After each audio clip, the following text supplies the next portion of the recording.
Upcoming ఓటీటీలో release అయ్యే movies. సంభవం ఏప్రిల్ 15న జియో హాట్స్టార్లో రిలీజ్ కానుంది. దో దీవానే సెహర్ మే ఏప్రిల్ 17న నెట్ఫ్లిక్స్లో రిలీజ్ కానుంది. హస్సీ తాప్సీ నటించింది ఏప్రిల్ 17న జీ5లో రిలీజ్ కానుంది. నిన్ను కోరి ఏప్రిల్ 17న థియేటర్లో రిలీజ్ కానుంది. పోచమ్మ ఏప్రిల్ 17న ఆహాలో రిలీజ్ కానుంది. ఉస్తాద్ భగత్ సింగ్ పవన్ కళ్యాణ్, శ్రీలీల, రాశీఖన్నా కలిసి నటించారు. ఏప్రిల్ 16న నెట్ఫ్లిక్స్లో రిలీజ్ కానుంది. ప్రేమ కావాలి ఏప్రిల్ 25న థియేటర్లో రిలీజ్ కానుంది. రాకాస సంగీత్ శోభన్, నయన్ సారిక కలిసి నటించారు.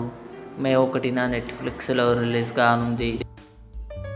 హార్ట్ బీట్ సీజన్ 3 జూన్ 25న జియో హాట్స్టార్లో రిలీజ్ కానుంది. ఇవి అప్కమింగ్ ఓటీటీలో రిలీజ్ అయ్యే మూవీస్ లిస్ట్. ఈ వీడియో మీకు నచ్చినట్లయితే లైక్ చేయండి, షేర్ చేయండి, మా ఛానల్ని సబ్స్క్రైబ్ చేసుకోండి.